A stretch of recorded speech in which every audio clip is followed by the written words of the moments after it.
I hope yeah. Good evening to all veterans. This is CV here, and I'm so happy to be able to discuss about my pet subject, which is soilless agriculture.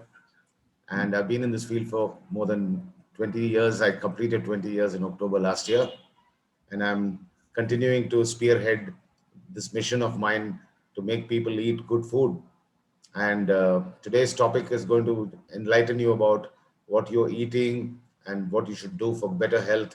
And like somebody said, chicken soup for this soul and that soul. So this is like chicken soup for the veteran soul.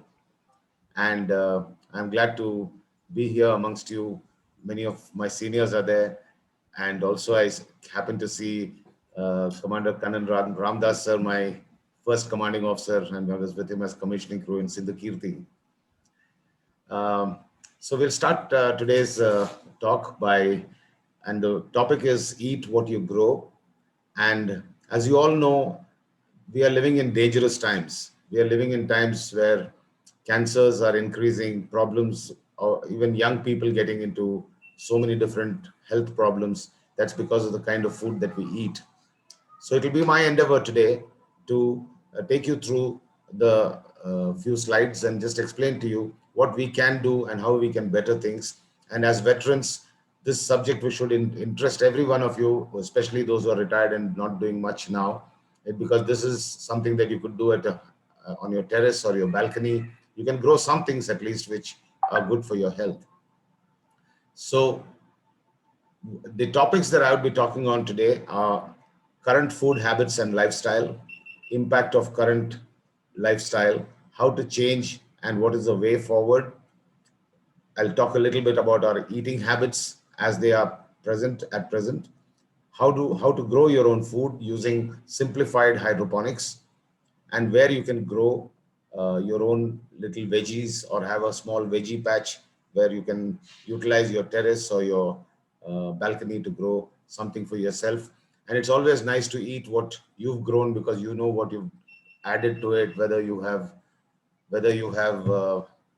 what you call used pesticides or any of those things. So it's nice to eat what you've grown, and it's a wonderful thing to happen. In the last 12 years in India, after I returned from Australia, I have conducted several hundreds of workshops. Some are one-day workshops and two-day workshops, and I'm glad to tell you that I've trained more than 12,000 students so far in India, and still counting. So, like we said, we the common ground that we all have is what we have in common is the earth. So we are all responsible for each other. We are responsible. We have to have ethics in agriculture. This is what I try to teach people, and I'm very glad to tell all of you that for the last 20 years from the day I began, I've never used a chemical pesticide because I was determined that I'm going to grow whatever I can without the use of chemical pesticides. So my journey has been difficult because when you don't use pesticides, your work is much harder. There's more diligence that you need to have, a lot of observation capacity, looking for and a great eye for detail. So this is a very, very interesting way of growing food at home. It's very clean. It's not like you're working with mud or dirt. So I'll be talking towards the last few slides about how we can all grow something at home. And for that matter, if you're living in a building and there are, say, 40 balconies, all balconies can grow different things and you can exchange it with your neighbors. So the current food habits and lifestyle, today's world is very fast. The world is so fast that we most often end up eating junk food. We just to fill our stomachs, we eat whatever we get. But the truth is that eating food means eating the right kind of food with the right combinations. So it's very important that eating right is more important than eating less, while aging is a natural process. So what is the food trend? Junk food has become the new normal. And COVID-19, incidentally, taught us one lesson, that immunity is of prime importance. Immunity comes only when you eat the right kind of food. It's not how much you eat, it's about you might eat less, but you need to have the nutrition and the value, all the elements and all those vitamins that you need to be healthy. So COVID-19 came, taught us a very good lesson, and a lot of people are rethinking the way they have been living, eating, and they're changing their habits. So junk food, as you know, is high in calories and there's a lot of sugars, fats, and there's hardly any dietary fiber in it, protein, or vitamins, minerals, or other important forms of any nutritional value.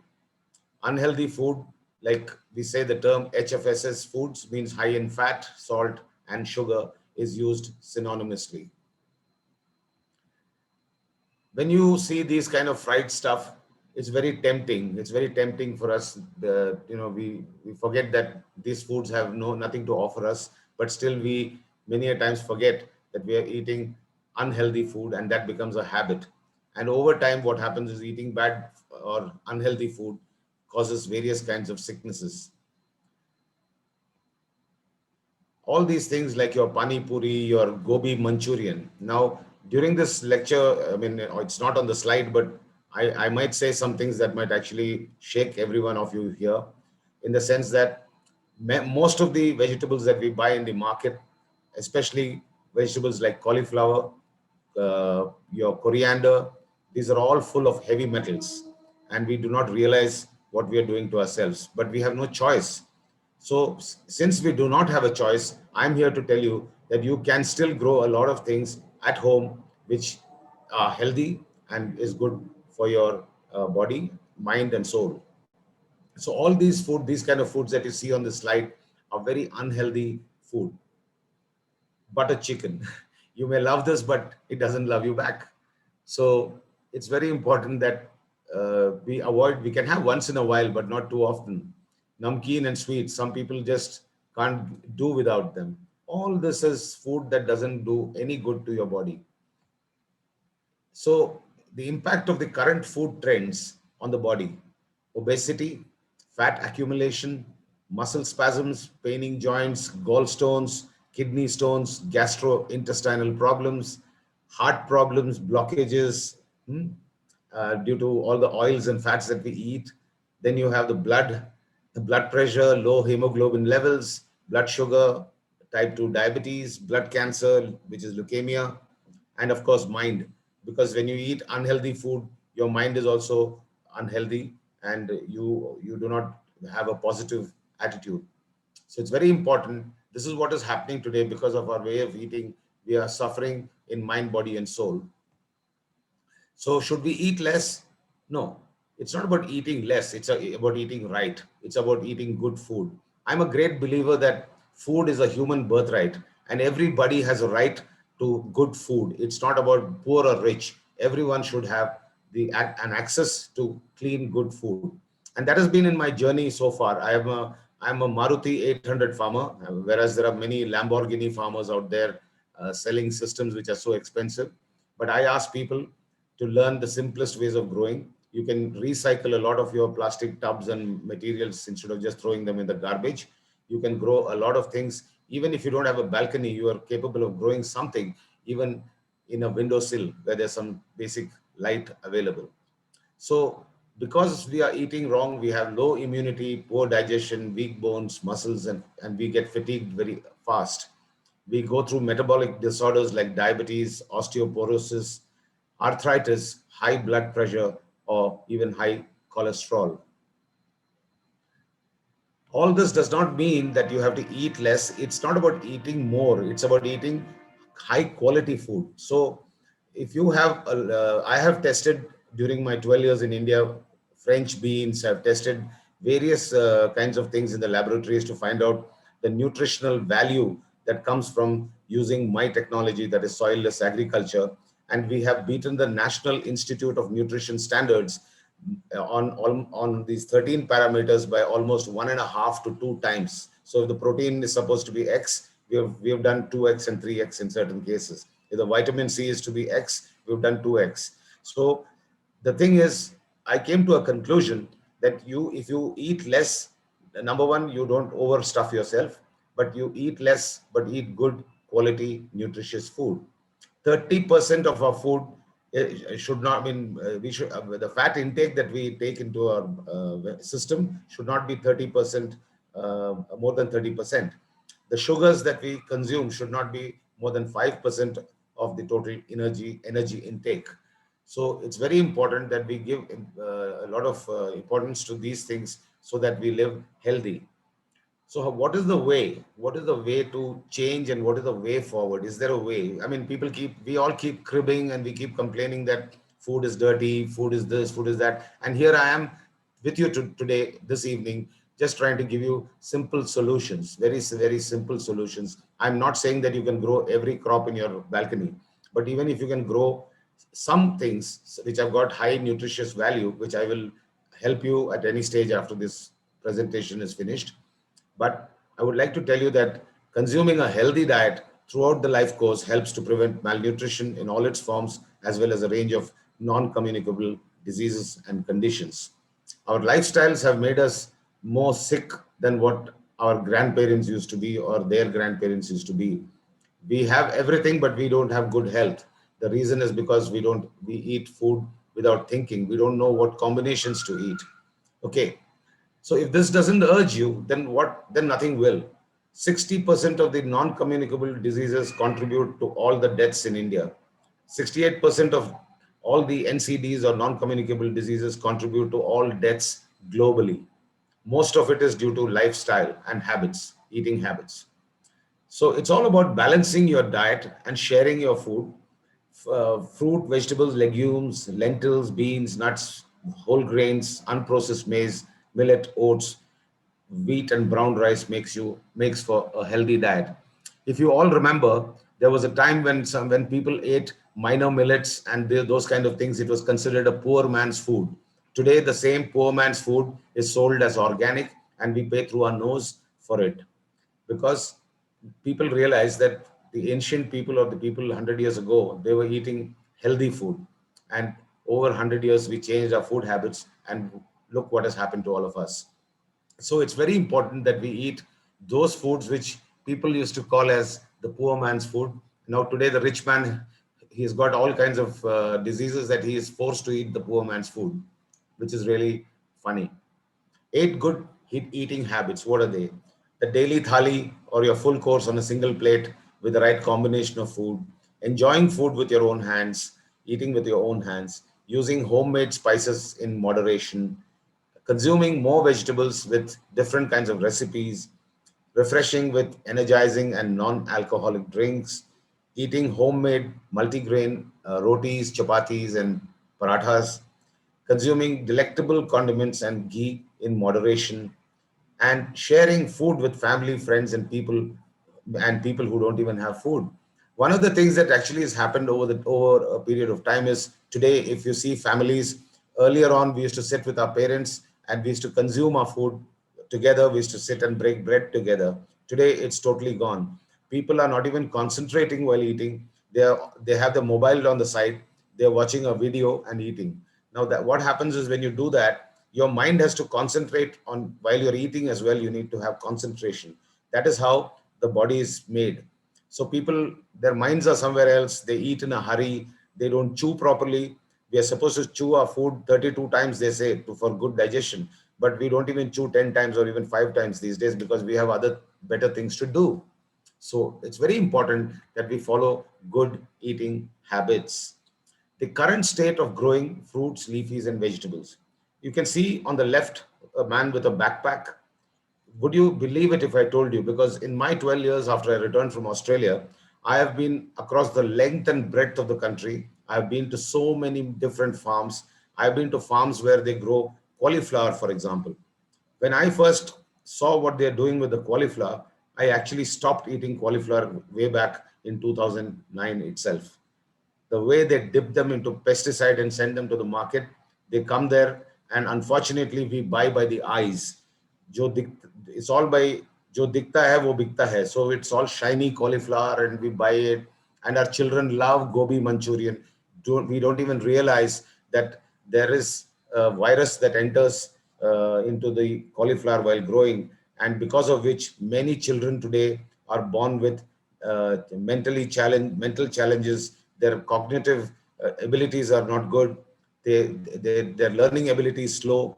All is because of these kind of things that are there in our food. Our coriander contains so much of lead. Recently, I came across an article, a report, which was some institution in Gujarat. They actually picked up some of the top names in organic, branded organic products in India. They took turmeric powder, sent it for heavy metal testing, and you won't believe it.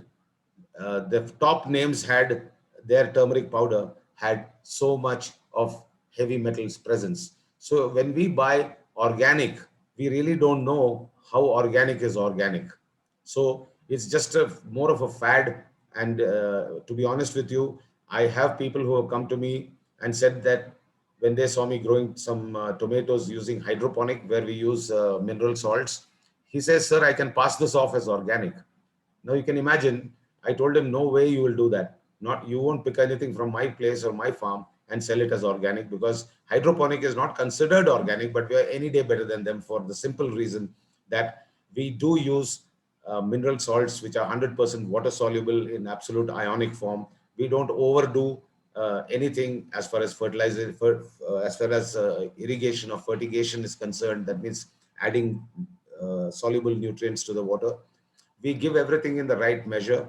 Towards the end, before the harvest, we keep reducing and tapering down the amount of fertilizer that is used, so that finally when it reaches the consumer's plate, it does not have excess fertilizer as well. To tell you a fact that I have never used chemical pesticides, but I can tell you it's very challenging. But even though it's challenging, we are happy to eat what we grow. We know that we are not using any of these chemical pesticides. We use friendly microbes, friendly bacteria.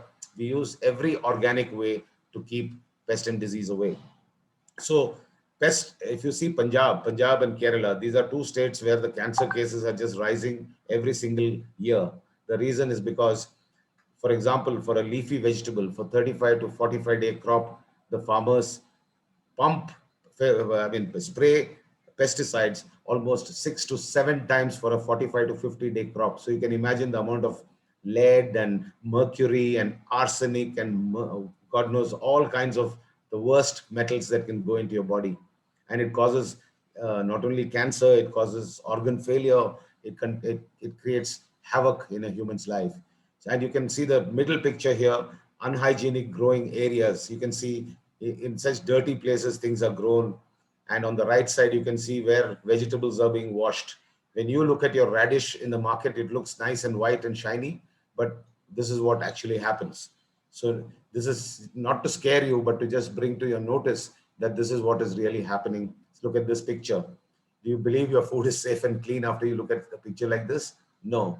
So where are they washing these vegetables? They're washing them in absolutely microbial contaminated water, and that is what we are consuming. When you look at a vegetable, you cannot say anything. It's only when it reacts in your body, then you know what is happening to you.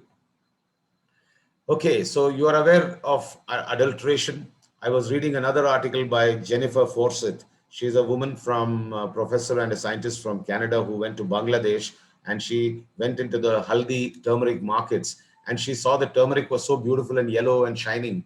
So when she did more research, she found that they add something called lead chromate to make it more yellowish, because people like to buy shining turmeric. So you can imagine the amount of lead that is there in the turmeric. So a lot of these things are happening today. We got to be very careful.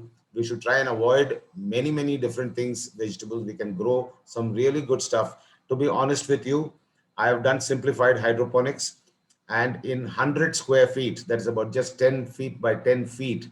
If you have a balcony size of even 10 feet by 10 feet, you can grow a variety or a mixture of different kinds of leafy vegetables, a few vine crops like 1 or 2 tomato plants, 1 or 2 cucumber plants.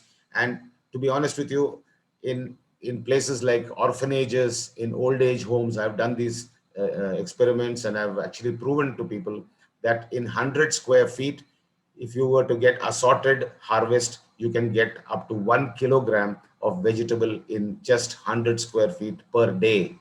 So you can imagine, if you look at it, 1 kg of vegetable is a lot of vegetable for a family of maybe husband, wife, and two average grown children. So there is opportunity to grow your own. And the best part is when you actually get into gardening, it not only helps you in financially, it also saves you money, which you give to the doctor. It also gives you a lot of mental peace when you work with plants. Your blood pressure comes down, and when you pick up a bucket of water, move around water, you're actually doing some physical activity. And there's nothing that can uplift the soul than gardening. In our, if you remember old times, our parents, grandparents, they always had something growing at home, and the neighbor would come and say, ask mummy, can I get some coriander please? And then you go to their house and say, can I get some methi please? So it was like that, they used to barter it. We can still do that. And today we have so many gated communities. We've got so many apartment buildings in gated communities. All these buildings, their rooftops are agricultural land. Though agricultural land is becoming more and more commercialized, and people are building homes and they're getting converted, all we can mitigate this situation by just using rooftops, balconies, and even windowsills for that matter to grow something. If we make this into a movement, believe me, we will be able to solve a lot of problems that we're facing today. So artificially, now you look at your Apple, for example, you can see them shining. They're shining not because they're naturally shining or by genetic potential makes them shine. They're shining because there's wax on it. Your bananas are sent into ethylene chambers for ripening, early ripening. Now, you can imagine what is happening to our health because we have absolutely no control. So let's do a reality check. Are we headed in the right direction? If this is the present, then I imagine the future of our children, the future of our planet. So we, in the process of being greedy, we humans on this planet, what are we going to be leaving behind for our children? That is more important. Like I always say, what you're enjoying today is not what you got from the previous generation. It is what you're stealing from the next generation.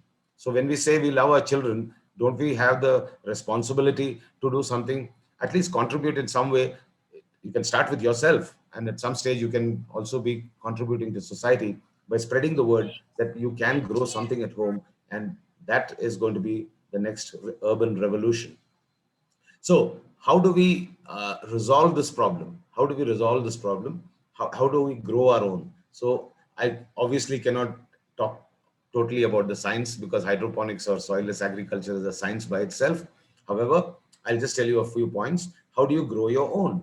Learn simplified hydroponics. Now, when we say hydroponics, you must understand hydroponics is a subject within a larger subject that we call as soilless agriculture. Hydroponics basically means that it comes from two words. Hydro comes from Latin and ponics comes from the word ponos, which is a Greek word.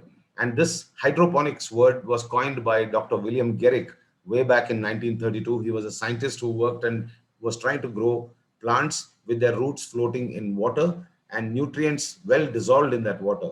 So that's how we got this word called hydroponics, right? So how do we start up? First is to learn and get skill for yourself and to lead by example.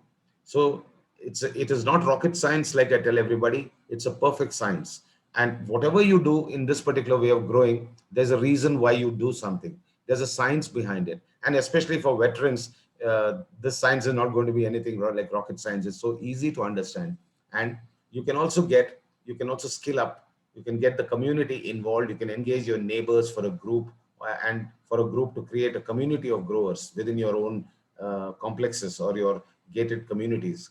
So once you've done all that, then you can, if you like to scale it up, you can take it up as a side profession. If you like, you can take up rooftops. You can create, make rooftops into what you call growing areas where you're growing all kinds of food. Just to give you an example, say for example, you have 20 apartment buildings in a complex, and these 20 apartment buildings have say 10,000 square feet of rooftop space. You're looking at 200,000 or almost 4 acres of rooftop space. So when I say what I say, that you can grow 1 kg of assorted vegetables in just 100 square feet, that is 10 feet by 10 feet. In 1 acre, you literally will be growing 400 kilograms of vegetables a day. Now, all this can be grown singly on different rooftops. So one rooftop can grow tomato, the other can grow some capsicum, somebody can grow some radish. Then every day the harvest is brought to a central point and it is distributed among the people who live in that apartment buildings or in within the gated communities. So there are so many things. It is just you can do. So we are only limited by our imagination. There's so much that can be done, and urban farming is the future because most people from the rural areas are moving into urban settings, and we are up to our gills because we don't know how to handle this kind of population coming in into our cities, right? So what is simplified hydroponics? So the radish that you see there in this picture is round radish. This takes just 25 to 30 days to grow. It's very high in nutrition value. This is just one among the vegetables. But hydroponics or simplified hydroponics basically is the science of growing crops without the use of soil and is a subset of soilless culture. The term hydroponics comes, like I said, from two words, hydro and ponics, and from the Greek word ponos, meaning labor in Greek. So it's a very simple way of growing plants. So you allow the crops to grow in a water-based medium, or you can grow them in media like where my cursor is. If a solid media is used like coconut peat, then it comes and under the classification of media culture. So you can use any of these. And I am a evangelist for using the simplest methods, the methods that can bring great satisfaction.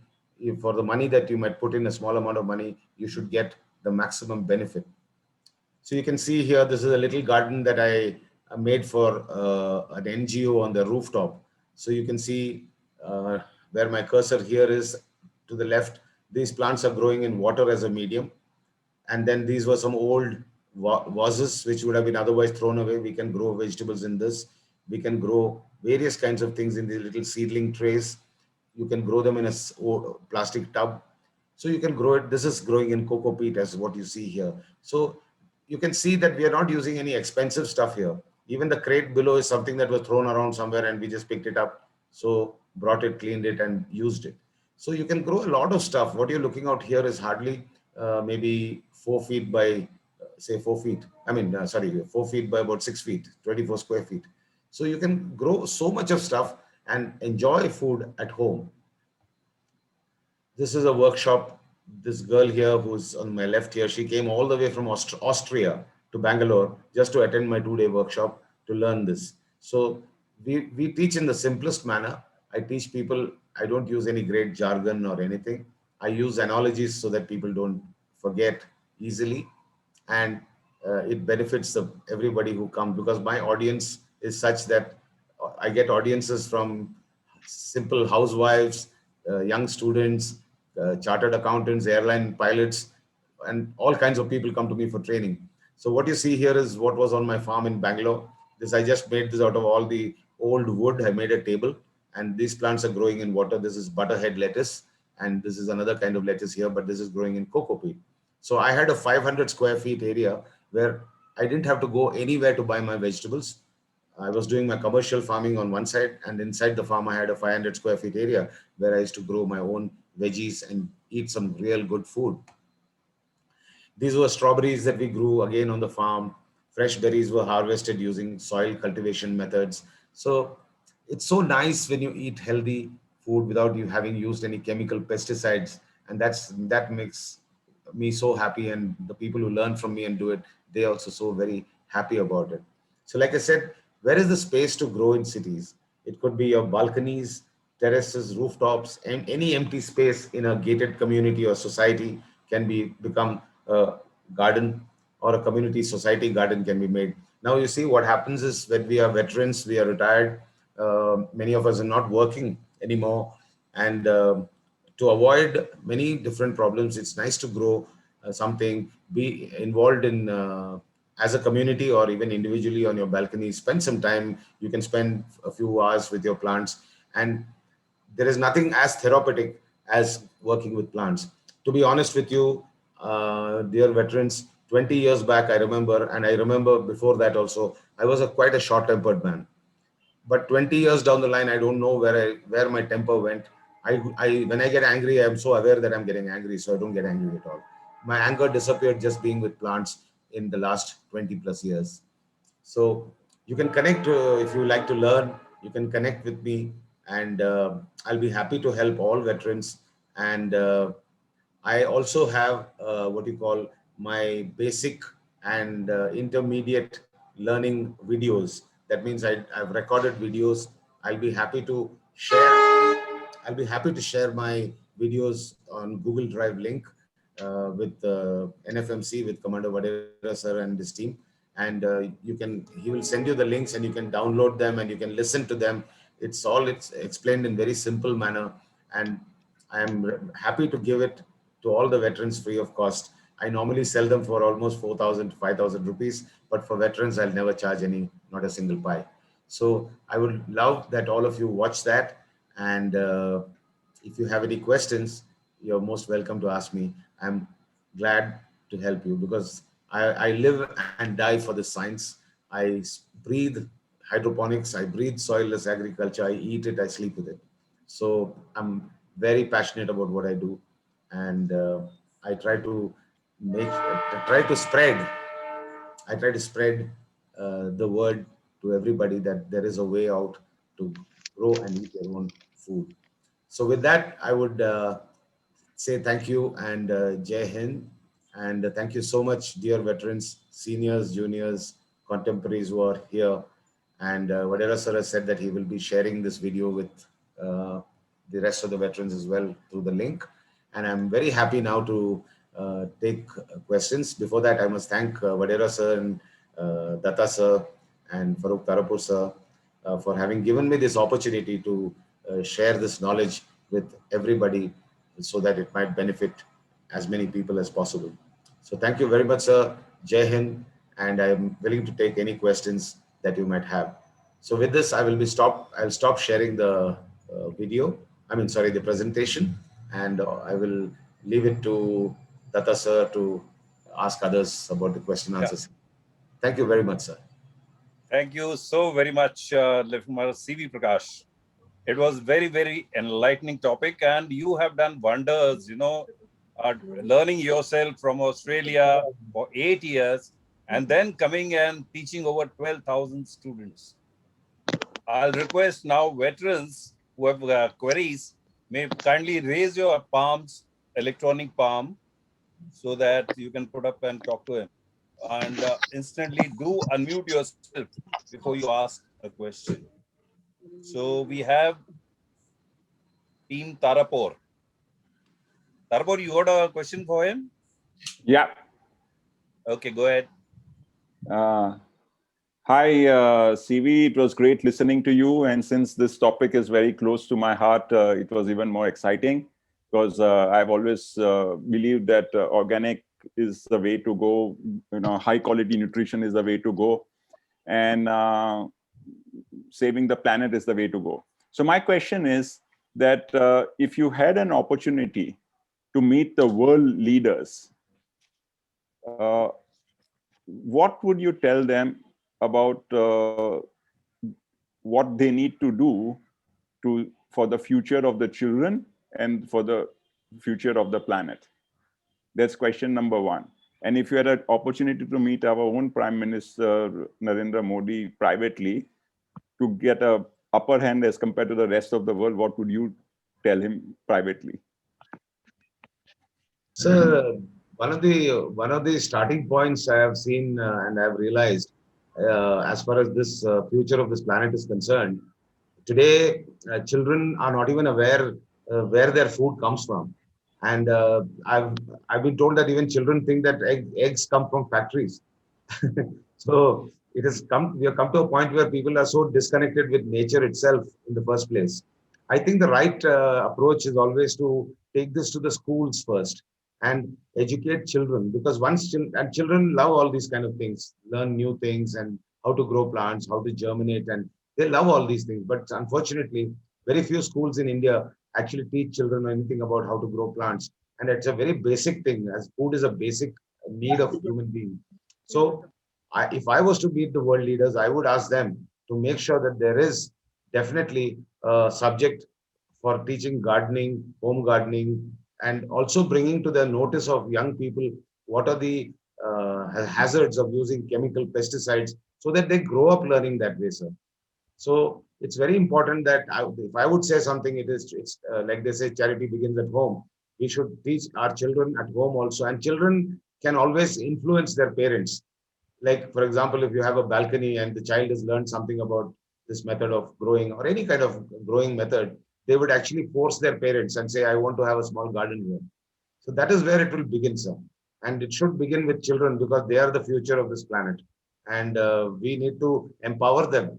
And the only way is this way, sir. That is to take it through the young generation or the young people. Because children Correct. learn very fast. My first project in India, to tell you, And sir, correct. sir, my first project in India was in an orphanage that was attached to a Christian, very poor Christian school in Bangalore, sir. They had 20 orphan children from all over India, and they were aged 5 to 15. And when I saw them, they were so emaciated. The school couldn't afford to give them anything more than just simple dal and rice. And for 6 months, I built a garden for them. I taught 5 teachers whom I made them as supervisors for the children, and I made them into groups under each of these teachers. And in 400 square feet, we used to keep track of the harvest every day. We used to weigh it in a weighing scale.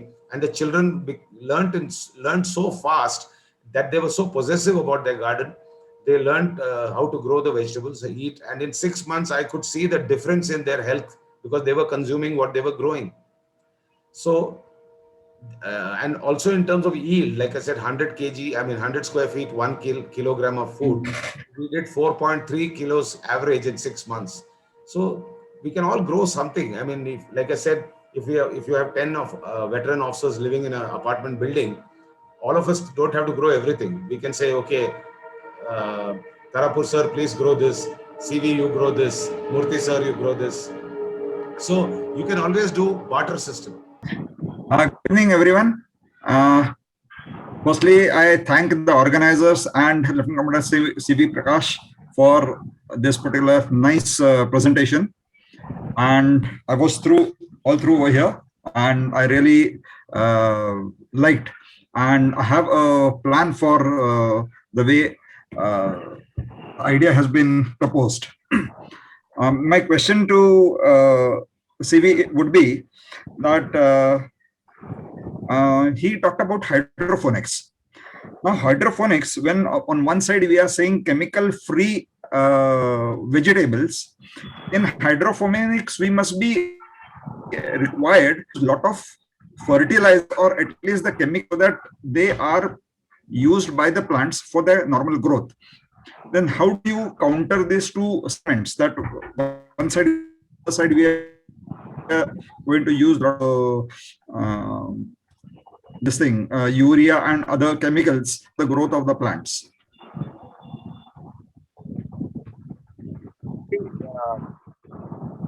One thing very important to one thing that is very important to realize is that plants can only take their food in an elemental form. That means there are 13 important salts that are required by plants, and they can only be taken by the plants in elemental form, and they have to be in ionic form. That means they need to be in a positively or a negatively charged state. If they are in stable atomic state, the plants can't take their food, and those salts get accumulated at the root zone. And when they get accumulated at the root zone, it affects the osmotic pressures that are there at the root zone, which comes in the way of the plant's growth. To tell you about hydroponics or the way we grow plants, we use 100% technical grade water soluble fertilizer where every element is in an ionic form. We don't over water the plant, we don't over fertilize the plant, we don't under fertilize our plants. We give the plants exactly what it needs based on the demand. And even watering, we don't overwater, we don't underwater, sir. And the salts that we use, be it organic, be it grown through permaculture, whatever it may be, the fact remains that all plants can only take their food in an elemental form. If you are using vermicompost, the plants are not eating vermicompost. What is happening is when you put your raw material inside and you make your vermicompost. The earthworms are actually doing the job. They consume, they break down the raw material that you put. Their excreta contains all the chemical elements that are needed for the plant. The funny thing and the most beautiful thing, if you'll one would realize, is plants are and humans are very similar. All the 13 elements that are needed by the plants are also required in the human body, and the quality of food that we produce is, uh, is many notches better in terms of nutrition. If you don't use chemical pesticides, you have no heavy metals, and you also can grow without any microbiological contamination. Yes, there is a little bit of diligence that is required, sir, but at the same time, you can grow great food using this technology. And towards the end, like what we do, for example, we are growing tomatoes. We keep increasing the concentration of nutrients up to a certain point. But a few days before we harvest, what we do is we start reducing the food so that whatever residual fertilizer is still there in the plant is used up by the plant. Just to give you an analogy, if you were to go hungry for 2 days, you're not going to die because your body will go back to its the reserve fat and it will survive somehow. So similarly, plants also will do the same thing. And in our way of growing, we taper down the electrical conductivity, or the which we call as when you add salts to the water, you're increasing the EC in the water, which is the food of the plant. So we taper it down slowly and slowly. By the time you harvest, you will not have much of residual nutrition as well, or fertilizers in it. So that is how we grow plants. It's very scientific and it's a very enjoyable way of growing plants because you can test it in a lab and get the results. And today, to be honest with all of us veterans, people are willing to pay 5 rupees for truth because it's not available easily. So if somebody is able to grow something and share the test results with the people to whom they sell, with the consumers, they definitely will have a good market, and the consumers are also extremely happy. Another good news about hydroponic growing or soilless growing is that we do not we know what is our input cost. We know exactly what is the price for growing a kg of tomato or a cauliflower throughout the year. So we don't have to have any surprises there because we know exactly what we're giving, what are the cost of the nutrition, what is the cost of the various other inputs that go into growing plants. So it's very clean. It's one of the best ways of growing. I recently happened to speak to Ashok Shinde sir, and I was telling sir that we grew turmeric during COVID. I did an experiment, a research and development on a particular variety of turmeric. We sent it to the laboratory, and turmeric people extract something called curcumin, which is used in anti-cancer medicines and anti-inflammatory medicines. So this particular variety that I grew it for 9 months, and at the end of the 6th month, I had this thing that let me send it for curcumin testing. This particular variety never gives more than 3% curcumin anywhere in the world. And we did 5.91% curcumin content by the way we did our research and the way we looked after these plants. So that was one. Then we tested it for heavy metal traces. There weren't any because we don't use any chemical pesticides. All the heavy metals always come from chemical pesticides. Lead is used in chemical pesticides, mercury is used, arsenic is used, all kinds of bad metals are found when people use what we call as chemical pesticides in their growing methodology. Then we tested it for microbiological contamination. It came back with great results. There was no bad microbiology. You can never have zero microbiology, of course, but there were no bad microbes there, like salmonella, no Escherichia coli, no other coliforms. So it was clean food. And as far as the farmer was concerned, we also grew from a 60-gram seed rhizome, that means a small little rhizome of 60 grams. We took it to 8.19 kilograms in a grow bag. That is 136 times what we put in. And we got the results from the lab. And for a farmer, the greatest thing was the yield was so high, and our government is talking about doubling and farmers' income by 2022. So we should at least one way by growing turmeric, not only doubling, you could even quadruple or octuple your income. So we have done that, sir, and what we have done is reached one step just below Prime Minister so far. But the Minister of State for Agriculture has come to know about it, and he's asked that he wanted to see me as well. So that's how it is. So Our way of growing is very truthful way of growing. We don't need to tell a lie. And because I know, sir, that there are people who are actually adulterating and selling organic food. They're buying good-looking tomatoes. Now, as a consumer, how does how does a consumer know that it's purely organic? He has no way of testing it. So even with all these brands, I can share one information later after this presentation is over, sir. I can share a finding about how two well-known organic companies in India, they sent the turmeric for testing and they found heavy metals in it. So we are paying more money for eating heavy metals, although they call it organic. So that's something very sad. And yes, sir, we're doing what we can to make people eat good food. Uh, Thank you. okay. I have a question, CV. Can I ask you a question? Sure, sir. Okay. I have a very simple question. We in urban cities where we live, in a flat system, especially in Mumbai, where as it is, there is not much space for our whatever household items are there. Yeah. And we tend to pick up vegetables, fruits from a nearby a good store, which looks pretty clean, nice, and we pick up because we have no choice. Yes, We have sir. no choice, unfortunately. So we know we are eating, unhealthy food. But what is the alternative? I'm saying, what do we do? Growing a little bit of this and that in your little balcony. Maybe people don't have time or they don't have the interest or whatever it is. But those who want to pick up, especially at our age, want to eat healthy food, they are left with no choice except to have supplements. But that is not the answer. Within the confines of city, our own area, how do we get to the healthy food, healthy vegetables and fruits and all?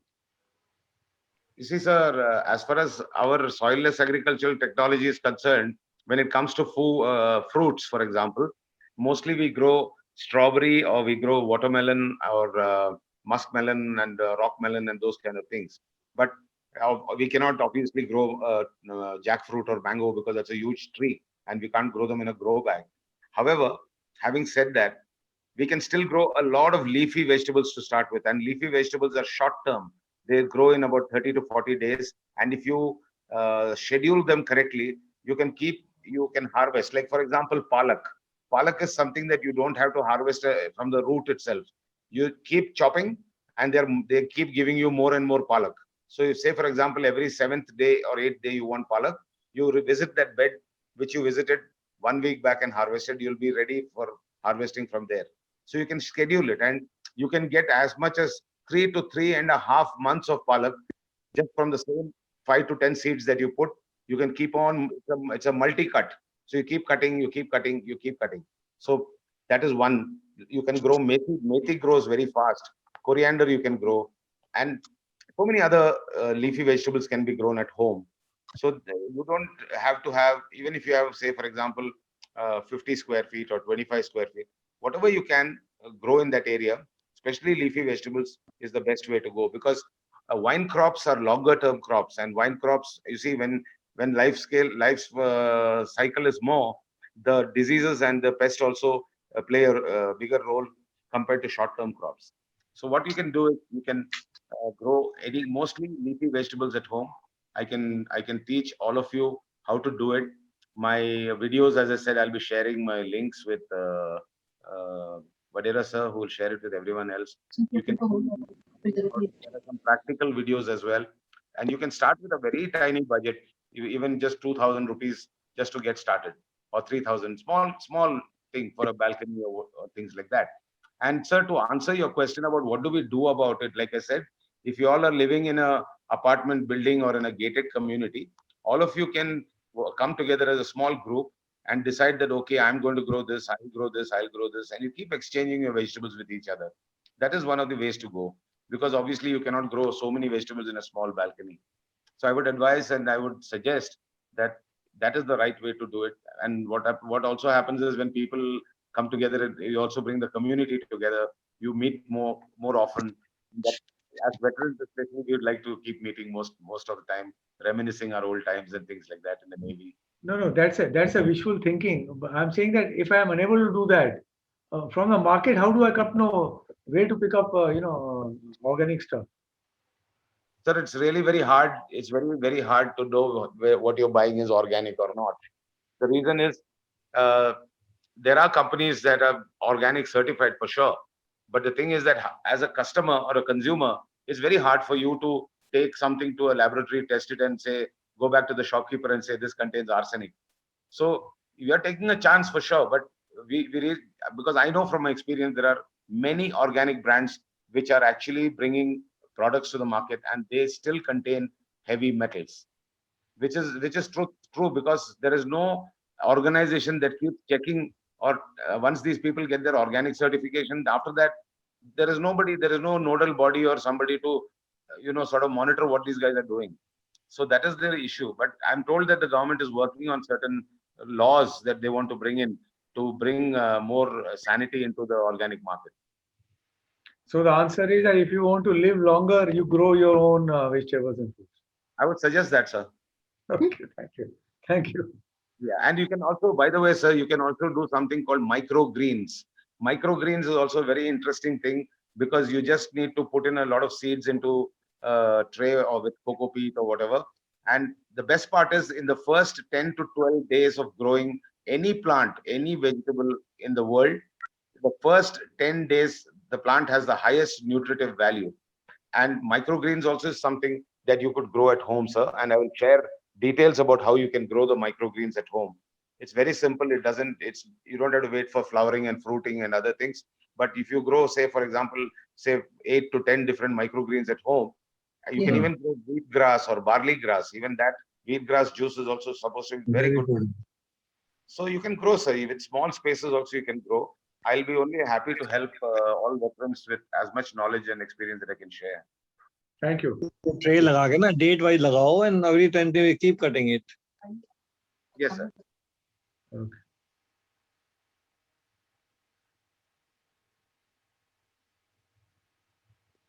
पूछना है या phone पे पूछेगी? There was something.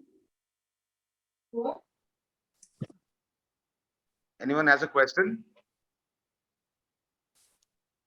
CV, I have one question, Commander Jana here.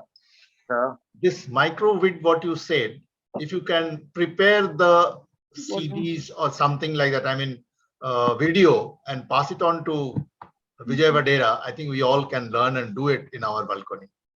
Definitely, sir. I'll be only happy to do that for you. Thank you. Yes, sir.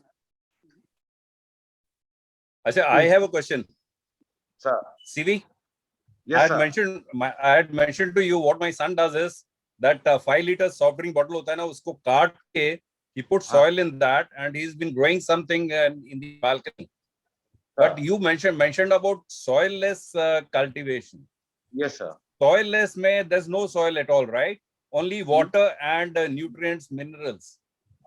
When you grow plants only with the roots dipped into the water, it's called hydroponics. That is liquid culture.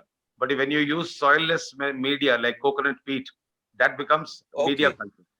Sir. Okay. So media is better than hydroponics, pure water and minerals. See, sir, at the end of the day, it is just a way of growing plants. End of the day, at the root zone, plants need their nutrition in the right time and they need in the right quantities. So if you were to apply that science, whether it is grown in water or in soilless, media culture, it will still work. It's all about how we cover the root zone of the plant. Okay. Yeah. And sir, why do we go for soil when there is, soilless when there is so much of soil? The reason is most of the soils today are depleted in nutrition, or they have so much of heavy metals in it, or they have got too much of fertilizer residue and they're so saline soils. That's why you're not able to take your plant to their genetic potential. Whereas here, what happens when you use, say, for example, you use coconut peat as a media, it's a sterile media. It comes without any bacterial contamination at all. It comes without any weed seeds or anything. You don't have to pull out any weed. That itself is a big thing. And it's very clean media. So you start from seed and take it to harvest in the most hygienic method as possible. When we run our gardens and when we run our little outfits on the rooftops and others, we keep the place as clean or better than a intensive care unit in a hospital. So most of the diseases that come to plants, 80% of the vectors are humans, because we sometimes touch plants with dirty hands. We give microbes to the plants which are not good for their growth, they affect them. So hygiene is given very high priority. And in the workshop videos that I'll be sending all of you, you can see I keep talking about hygiene. I keep pressing on that point. So we used to wear masks even before COVID came, actually. Okay, great. Madhvi ma'am has a question. Madhvi Sani ma'am. Hello. Yes, Ma'am, please go ahead. can you hear my voice? Hello. Yeah, we can hear you. Go ahead, ma'am. Okay. I am a self-taught hydroponic enthusiast. I've been doing hydroponics for the past almost 2 years. Okay. And the most challenging in this has been methi and dhania. For some reason, I don't know whether it's the humidity in Mumbai, which, the methi just grows for about 8 to 10 days and it starts wilting. So is the humidity in Mumbai responsible? Second problem I'm having is the chili and tomato plants have flowered, but they are not fruiting. And the temperatures are touching 36, 38 already in Mumbai, the day temperature. So do these factors affect the hydroponic growth so much? Okay. Pest and disease, to be honest, pest and disease do not understand whether a plant is growing hydroponically or organically or any of these things. See, pest is pest. Pest will attack a plant regardless of what technology you're using, whether you're growing it in pipes, in NFT systems, or in deep water culture systems, or in any other media culture. So a lot of myth is spread by people in the market saying that when you do hydroponics, you don't get any pest and disease, which is actually a lie. Because plants, you can't expect a pest to understand what kind of technology you're using to grow plants, madam. So coming to your question, you are operating in Bombay, which is a hot and humid place normally. Bombay yes.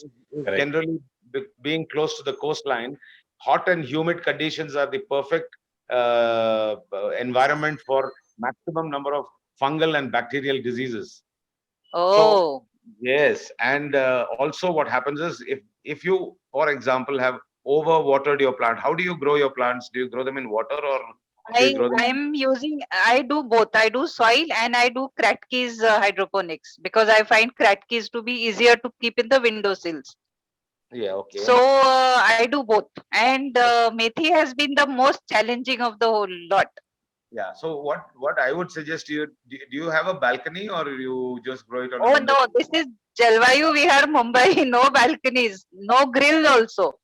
We only have windowsills. That's it. I mean, society doesn't allow us to keep anything in the grill. Okay.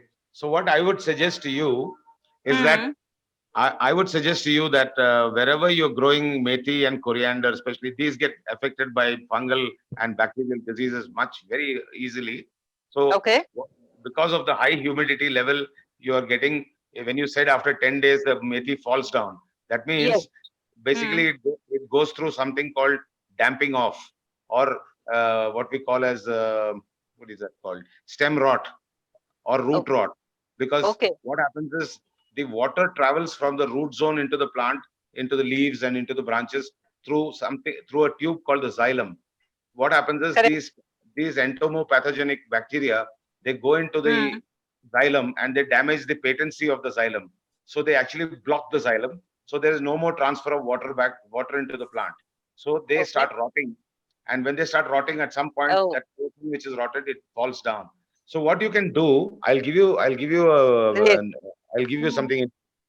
What you can do is, wherever you're growing these plants, if you can buy a small table fan, a small table fan, and allow that fan to run at least whenever the humidity is high. It doesn't have to be a big fan, and it can be a small with a plastic blade, small tiny ones, but keep them away. It should not blow, or it should not have a very high velocity that it disturbs the plants. Because if there's too much of wind Okay. over the plant tends to dry up. The leaves tend to dry up. In the process, they take more water because they need to keep themselves cool.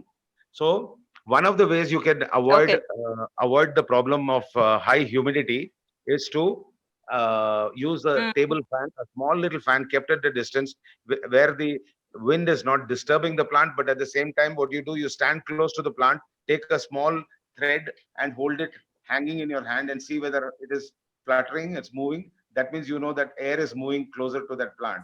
All you can do is not allow the humidity to land on the plant.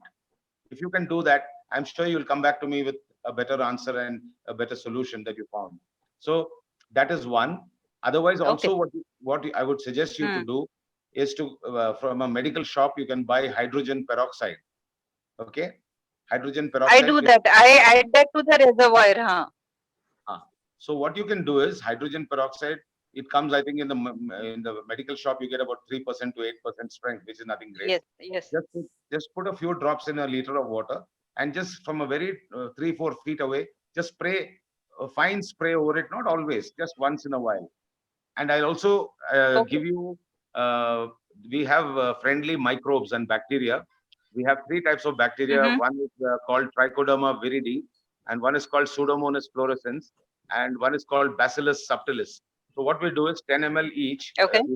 We mix it in 1 liter of water, and we give a fine spray once, especially when the humidity levels are high.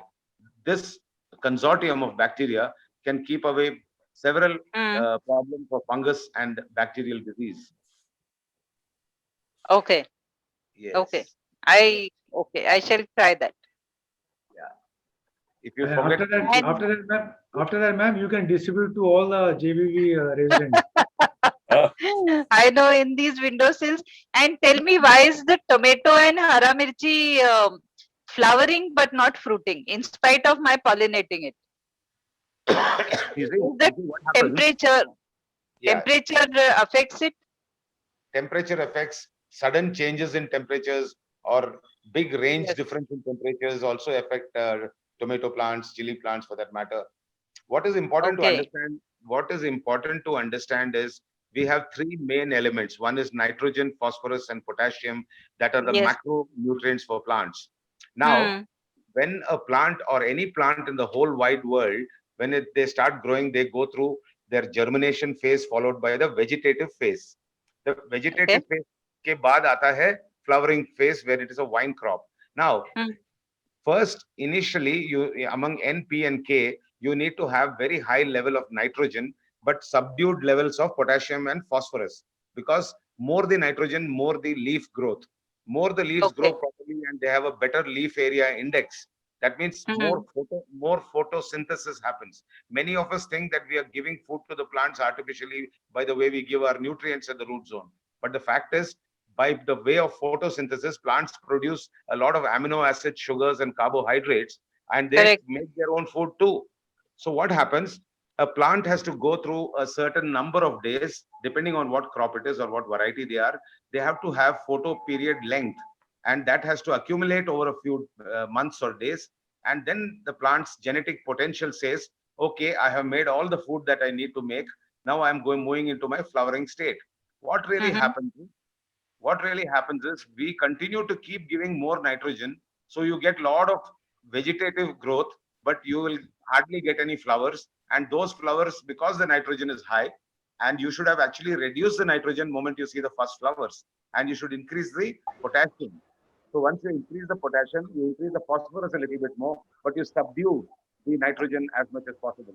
That is what happens, for example, to potato farmers. Potato farmers, they never change over the regime. When they see the potatoes start growing, they don't change the regime. In the process, after 6 months, when they actually dig and see, there is no potatoes below, but there's a lot of beautiful vegetation there of potatoes. And you can't sell potato leaves in the market. Who wants it? Yeah. Okay. So there are ways and means of it. And you have to change over from high nitrogen to high potassium for wine crops or crops that give fruits above the surface. If you're growing turmeric and ginger, then what we do is we reduce the nitrogen, we reduce the potassium, we increase the phosphorus. Because For root growth and root vegetables, you need more phosphorus. For potassium is for fruit growth, which is on the surface. And nitrogen is common for all plants up to the time that it has completed its vegetative growth. So many times what happens is in your nutrient, I'm not sure whose nutrient you're using. I'm buying from Pintfresh from Amazon. Okay. I will send you a small few sachets of my nutrients. I'll tell you how to I would mix them. appreciate that. Yes. You can try them, madam, and then you come back to me and tell me how was it. Will do. Will do. Look forward to that. Sure, ma'am. Thank you. Thank you. Thank you, ma'am. CV, you said that we use phosphorus when it required. How do we increase the phosphorus? What is that media which gives the phosphorus to the plants? It's not the media, sir. See, we have 11 salts that have these 13 elements. So monopotassium phosphate is one of the ingredients that we use as part of our nutrition. So the phosphorus comes from the monopotassium phosphate. Okay. So that will be available in any garden shops. I mean, that will be available with any shops, that garden walas. There are phosphorus supplements are available, sir. But the only thing is it has to be in the right part per million. That means the right ppm, as we call it, or grams per liter. That we have to make it ourselves with water. Otherwise, you might end up with either plant deficiency in nutrients or toxicity of nutrition. So one has to be very careful about that, how much you use. But I would suggest that even if you found a phosphorus supplement, you could use very little first. If it doesn't make any difference, then you can always add a little. Yeah. The trial and error method. Yes, sir. Well, where do we get it? Is it a chemical, medicine shop or manure shop, or to the gardeners? I mean, see, sir, instead of going and buying phosphorus as in phosphorus, we have something called VAM. VAM stands for vesicular arbuscular mycorrhiza. So VAM is a kind of a fungi which gets at it needs a host. The phosphorus. Yes, sir. So it's a phosphorus mobilizing bacteria. It mobilizes the phosphorus because some of the elements are very slow and very lazy elements, like magnesium, for example, for sulfur, calcium. They're very slow moving elements. They need to be pushed into the plant. So when you use VAM along with your media, it could be even soil, what happens is that the VAM fungus pulls out all the phosphorus from the bottom and pushes it into the plant. So that's how, that is one. Then you have various other phosphate solubilizing bacteria as well. So if you're looking for something, sir, you can look for phosphate solubilizing bacteria. You can buy it on Amazon as well. These are not chemicals. These are not harmful for human being. No, sir. These are all absolutely organic because they're all fungus, good fungus. Like there are among bacteria, there are bad bacteria, anaerobic bacteria, and you also have good bacteria. So the good bacteria is like when we, for example, make our cocoa peat and we're going to put it into our pot or our grow bag. What we do is we mix a bacteria called Trichoderma harzianum. Now, Trichoderma harzianum, and when it is mixed with the media, it creates a colony of very friendly bacteria and suffocates all the anaerobic bacteria. Okay. What really happens is when there is lack of oxygen in your media, the first thing you get is bad bacteria because you will get all the anaerobic bacteria that don't need oxygen to survive. So that is why we need to loosen the soil once in a while to allow more oxygen. The air to go in. Yes, sir, for the air to go in. Because oxygen acts as a catalyst, like how oxygen in our body or in our blood is important for metabolic activity. Good. Thank you. Any more? No more. Okay, No Farooq, now I'll request Farooq for the vote of thanks, and he'll also educate us on a little bit of organic farming. On behalf of NFMC and all the veterans, we would really like to thank CV for such an enlightening talk. I'm sure that the participants of this week on will start to use their rooftops, their balconies, their windowsills to start growing this stuff. The only thing that comes to my mind, if you listen to what he had to say, is that you probably live longer. He did a pretty good, he emphasized very strongly on the difference between high calories and high nutrition. And this is one way of ensuring that your body gets good amount of nutrition. I hope the veterans on this chat will stop drinking a lot and use that same energy to grow more food. And after all, aging is a natural process, but aging healthy is a matter of choice. I hope all veterans will take the right choice. Thank you, CV, once again for a fantastic talk. Thank you, sir. Thank you so much. So, ladies and gentlemen, as expected out of CV, we had 47 minutes of question answers out of 40 minutes of presentation. So that goes to show the interest which he developed in his talk. Very, very educative thing. We knew most of the things, but we also didn't know a lot of things. We know there's no choice. Again, then he has given us a choice that if you want to live longer, you want to live healthy, you better start growing your own organic food in your balcony or whatever it is. I think that was a big lesson learned, which we tend to ignore it. Ki jo aa raha hai, usi ko kha lo. I think that should be okay. Unfortunately, we have no choice. I'm saying that's the way it is. So what I will do is that I will share today's recording presentation with all the veterans, and also I'll share with CV's permission his mobile number, WhatsApp number with all the veterans. So whatever doubts you have for your individual prescription you want from Dr. CV Prakash, you can get in touch with him one-to-one. Only on one condition, that after you start growing healthy food in your balcony, invite him for invite him over for a dinner, for that healthy dinner. Okay. I will come with all the probes to test. Correct. Yeah. Correct. So thank you very much, CV. Great having you here. I just chanced upon him. Suddenly I realized so what he is in Bangalore. These days, Bangalore, Australia, everything is just internet away. And I requested him, and believe you me, he really worked on the thought process, what we wanted him to convey. It's a very technical subject, like he said. He can continue talking, and the way he's got a wealth of knowledge, information. If he wanted, it could have taken another 2 hours, but then we would have missed our organic dinner if he had done so. So he done an excellent job. If required, we can have a repetition also. But the idea is that, and also I will request all the members, in your respective colonies, like in Powai, like in wherever you're staying, sizable number of veterans there. If you want to organize a separate week on the same subject, you can get together. Let me know, and I'm sure he'll be too happy to do that. And that also, even the schools and all, whichever schools, if you are associated, like and like you said, the education start from the school, from the children, who, if they get convinced, they will convince their parents.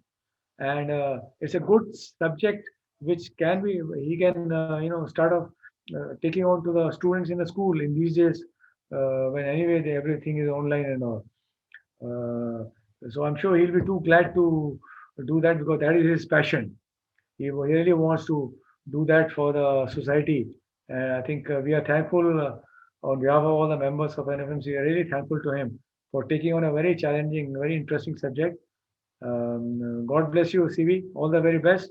And as a token of our appreciation, let us give him a standing ovation while sitting down. And a clap. Thank you, everybody. Thank you so much, sir. And please remember that you can call me anytime and ask me any questions. I'll be only too happy to help. Thanks for that kindly offer. Thank you very much. And lovely CV having Bombay you is all. hot. Thank you so much. Okay. All right. Take care. Thank you. God bless. Thank you so much, sir.